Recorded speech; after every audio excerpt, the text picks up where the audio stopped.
Fala pessoal, canal Tecnologia e Classe aqui e eu quero começar esse vídeo com uma pergunta para vocês. Vocês sabiam que o Brasil tem uma fábrica de microchips?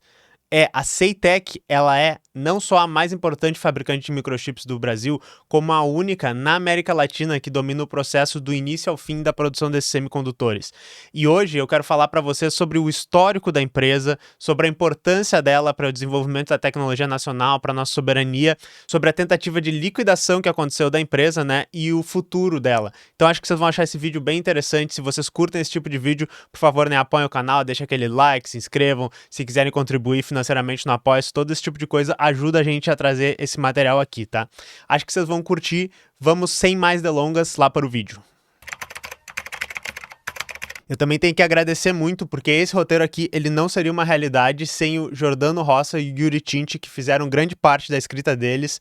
Ambos, eles fazem parte do programa CI Inovador lá na Seitec, e eles são formados em engenharia da computação com especialização em circuitos analógicos Mixed Signal, o Jordano pela UFPEL de Pelotas e o Yuri pela URGS, aqui de Porto Alegre. E esse edital do CI Inovador, ele tá com novas vagas abertas para inscrição agora até o dia 15, então eu deixei um link aqui para vocês darem uma olhada. No final do vídeo nós vamos reiterar e falar um pouco sobre esse programa que os dois fazem parte, que é uma grande oportunidade para quem quer trabalhar na área. Mas antes de começar também, além do agradecimento a eles, eu vou pedir que vocês sigam a Associação dos Colaboradores da Seitec, onde vocês podem ver mais sobre o trabalho da Seitec e apoiar o trabalho dessas pessoas, né, que estão compondo aí a maior fabricante de chips do Brasil, uma empresa vital para o nosso desenvolvimento nacional. Beleza? Então como é que a gente começa essa história? Na realidade, eu vou começar explicando para vocês o que é um microchip, para vocês entenderem, né, do que a gente está falando. Na eletrônica moderna, o método mais eficiente da construção de dispositivos eletrônicos é uma coisa que a gente chama de transistor, os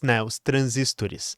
E eles estão presentes na base de uma infinidade de eletrônicos da atualidade. Desde a gente pode pensar relógios de pulso, controles de micro-ondas, cartões bancários, processadores, celulares, computadores e basicamente tudo que usa energia elétrica, hoje você vai ter esse componente que é o transistor. O funcionamento do transistor ele é similar a uma torneirinha, que ela controla a passagem de água, mas no caso, né, desse componente, ele controla a passagem de corrente elétrica de um lugar para o outro no circuito. E esse componente ele foi o pivô, né, das inovações, das pesquisas, do estudo tecnológico no último século, porque com a redução do tamanho dos transistores a níveis até microscópicos, a gente consegue fazer circuitos cada vez menores e mais eficientes. E hoje os processos de fabricação mais avançados, eles conseguem fabricar transistores na ordem de nanômetros. Tá? Nanômetro, para vocês entenderem o tamanho, né, ou digamos assim, né, a pequenez desse número, é um número com 9 zeros depois da vírgula. E a partir de componentinhos tão pequenos, a gente consegue construir sistemas complexos em dimensão muito reduzida.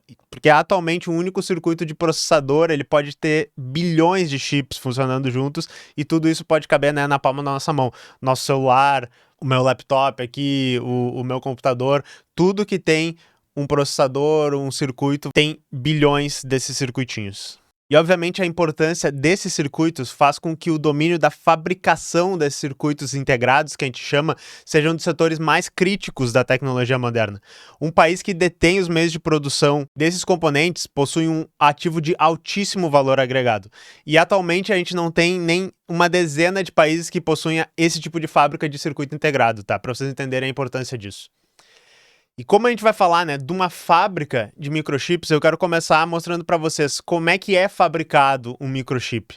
Em mais alto nível, as etapas da fabricação elas são as seguintes, tá? A gente tem o que a gente chama do front-end, né, que é a parte da frente, que é o design dele e a fabricação.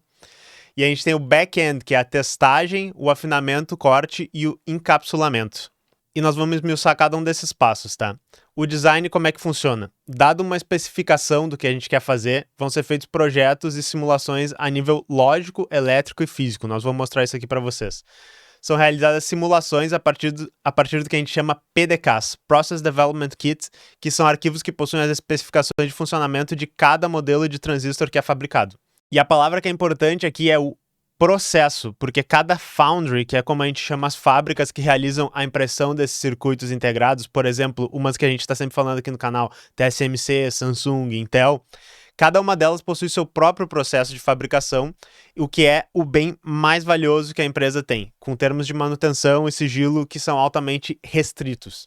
E daí nós vamos dar um exemplo aqui, que é para vocês verem como é que seria parte desse processo, que é com esse circuito que ele é um abaixador de tensão. Tem aqui um documento descrevendo nele, né, um artigo descrevendo ele, mas o design é o que? Ele funciona no nível lógico. Então a gente tem aqui um circuito, né, quem fez isso aqui na faculdade deve estar ligado, quem fez elétrica, eu fiz um pouco na minha de ciência da computação, né, quem fez engenharia da computação também.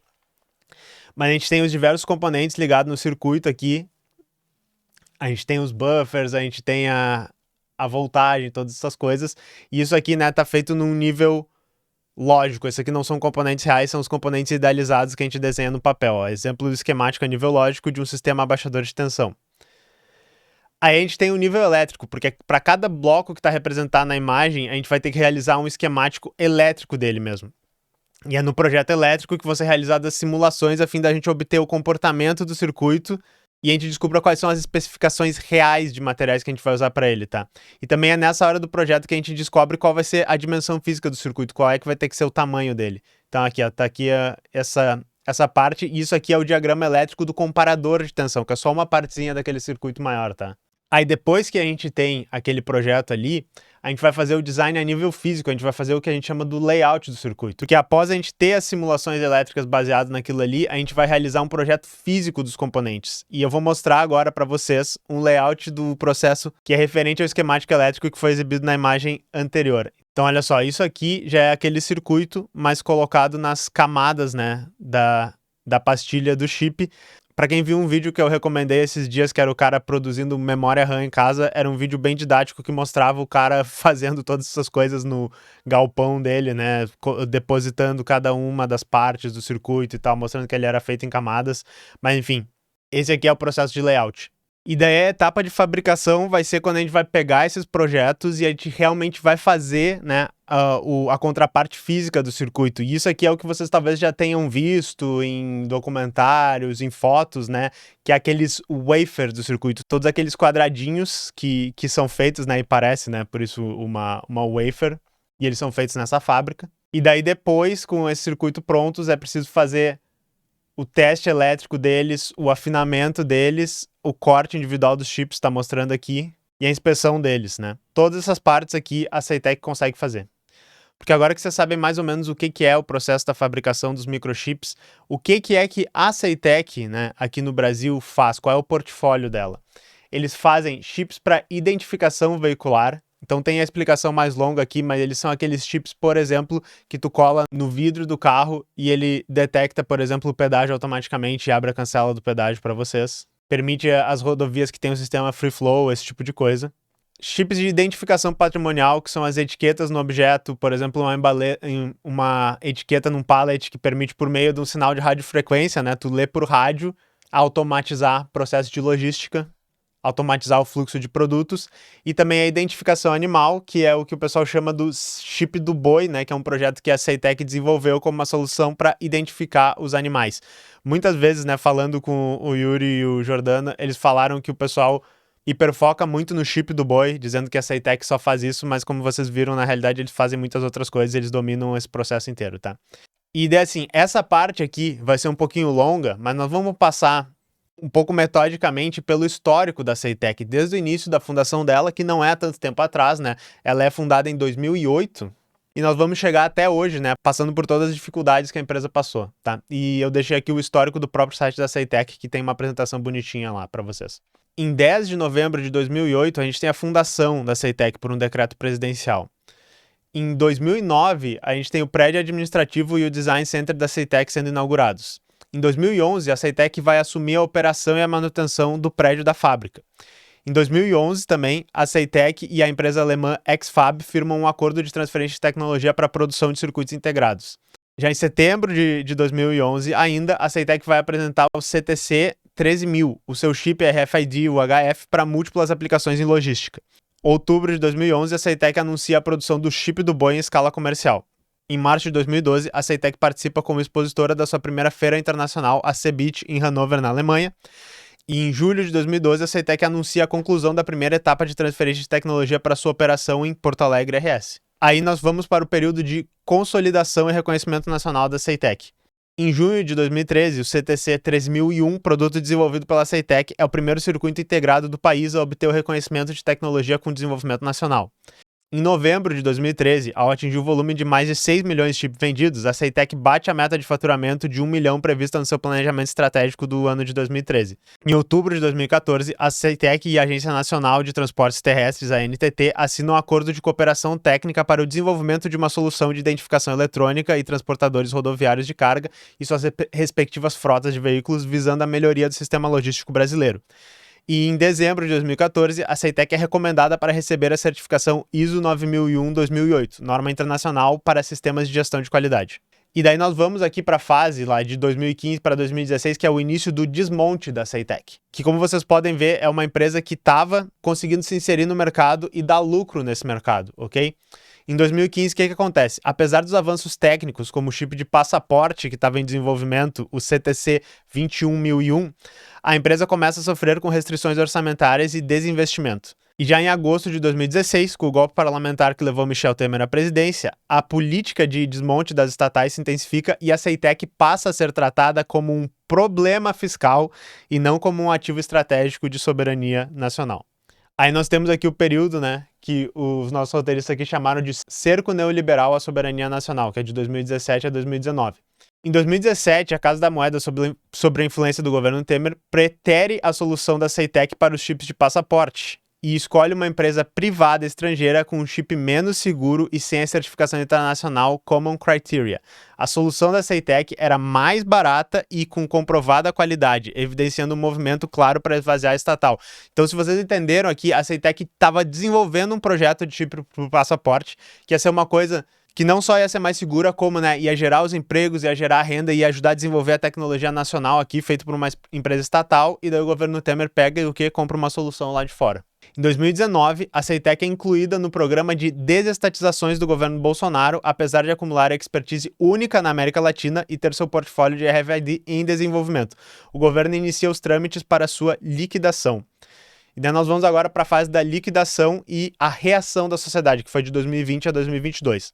Em junho de 2020, o Conselho PPI do Programa de Parcerias de Investimentos recomenda a dissolução da Ceitec. Em dezembro de 2020, o governo federal publica o decreto que oficializa o processo de liquidação da empresa. E em setembro de 2021, o Tribunal de Contas da União, o TCU, atende a um pedido e suspende o processo de liquidação por irregularidades.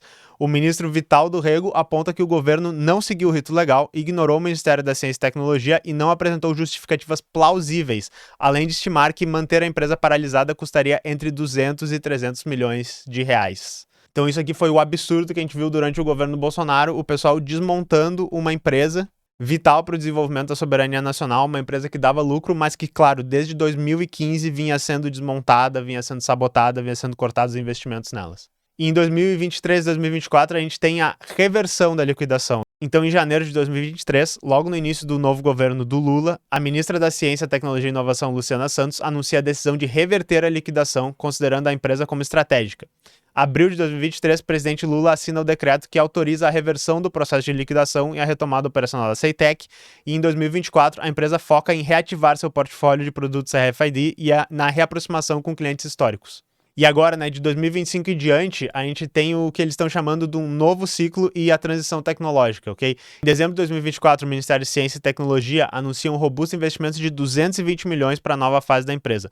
O recurso, que é dividido em 3 anos, é destinado à produção em escala de semicondutores de carbeto de silício e à transferência de tecnologia para fabricar dispositivos de potência para veículos elétricos e sistemas de energia renovável.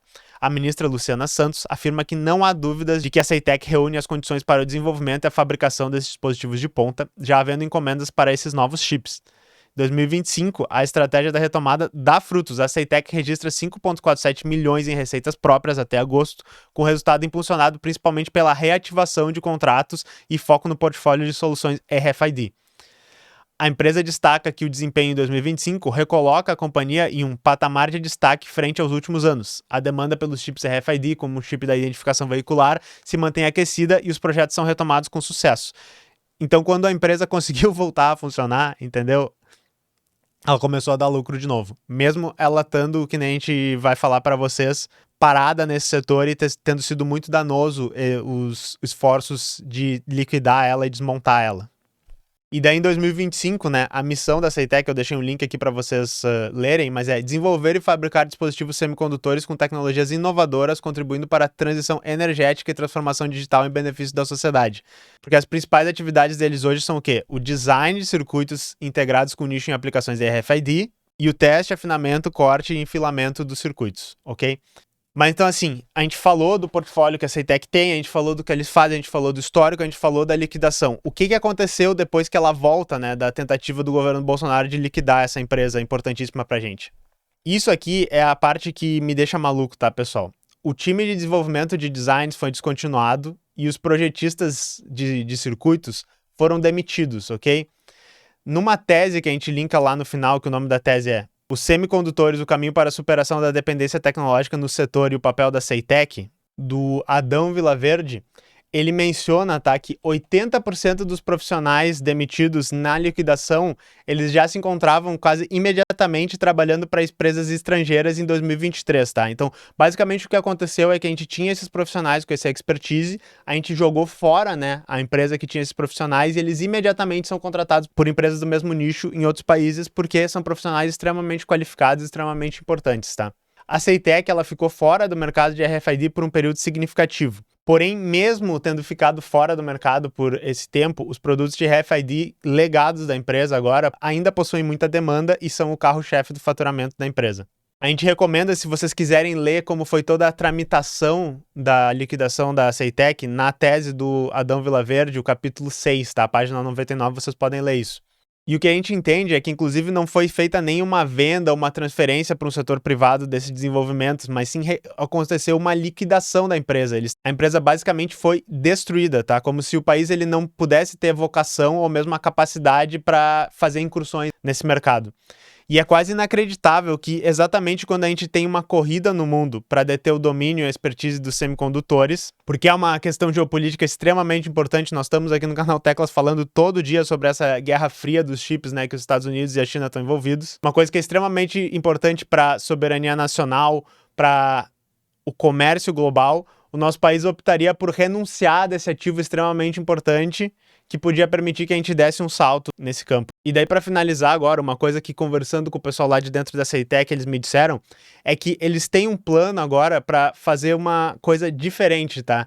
E o que quer dizer? A gente está falando de... O que isso quer dizer? A gente está falando de tecnologias de informação versus tecnologias de potência. As aplicações que a gente falou anteriormente, tá? Os chips que a gente estava falando anteriormente são sobre tecnologia de informação. E a nova rota tecnológica que a Ceitec está se posicionando agora é o que eles chamam de eletrônica de potência, que é um dos possíveis usos para os materiais semicondutores e é um dos motivos que eles selecionaram esse novo material para trabalhar, que é o carbeto de silício. A eletrônica de potência ela é diferente do que a gente está chamando de eletrônica de informação, uma vez que ela vai trabalhar numa ordem de grandeza completamente diferente. Enquanto o microchip dos que a gente estava falando, ele trabalha com tensões próximas de 1.2 volts e com correntes na ordem de microamperes, a eletrônica de potência opera com tensões na ordem de 700 volts e correntes superiores a 500 amperes. A gente está falando de um outro paradigma de aplicação, um que opera com potências superiores a 35 mil watts. O que isso quer dizer, tá? Eu falei a parte mais técnica aqui, que tá, mas para explicar para vocês. A Ceitec vai tentar fazer chips que vão ser usados em aplicações onde os chips vão ser maiores, não vão ser esses chips miniaturizados que são usados nas outras aplicações, que é uma coisa que eles têm a tecnologia que eles podem desenvolver e eles acreditam que existe uma grande demanda em diversas áreas, tá? Então esse é o novo caminho que eles estão tentando se especializar com o que eles têm em mãos, tentando aproveitar as especializações que eles têm. No geral é isso, pessoal. Isso é meio que um resumo do que são os microchips, o histórico da Ceitec, a importância dessa empresa, né? A quase liquidação que ela sofreu e os caminhos para o futuro deles. Eu espero que isso tenha sido uma pequena contribuição para a discussão maior que a gente tem sobre a soberania digital, sobre a geopolítica dos chips. Mas antes da gente ir embora, eu quero falar para vocês que eu falei, né, do programa CI Inovador. Esse programa está na segunda edição e, que nem eu disse, os dois caras que me ajudaram a escrever o roteiro, o Yuri e o Jordano, eles estão participando desse programa, da terceira etapa deles. Esse programa ele é uma residência em microeletrônica com remuneração, tem uma bolsa mensal de R$ 5.000 e ele requer uma dedicação de 40 horas semanais. As inscrições estão abertas até 15/6/2026, então, segunda-feira, é isso? Sim, até a próxima segunda-feira. Aqui tá o link para as inscrições, né? De novo, eu vou deixar ele na descrição, no comentário fixado, também vou deixar no roteiro.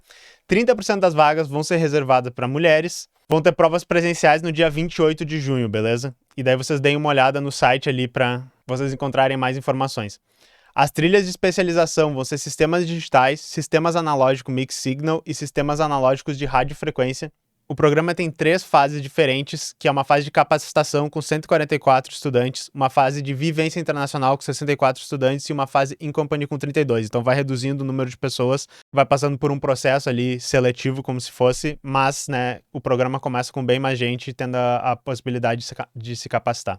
E tá aqui o número de vagas, né, e vagas por polo que tem, então essas universidades aqui vão estar participando, universidades de todo o Brasil. Eles também deixaram uma coisa aqui que daí vocês podem dar uma olhada no roteiro, que é como estudar para a prova do edital. E eles deixaram essa frase aqui também. Não tem caminho fácil, mas é altamente enriquecedor.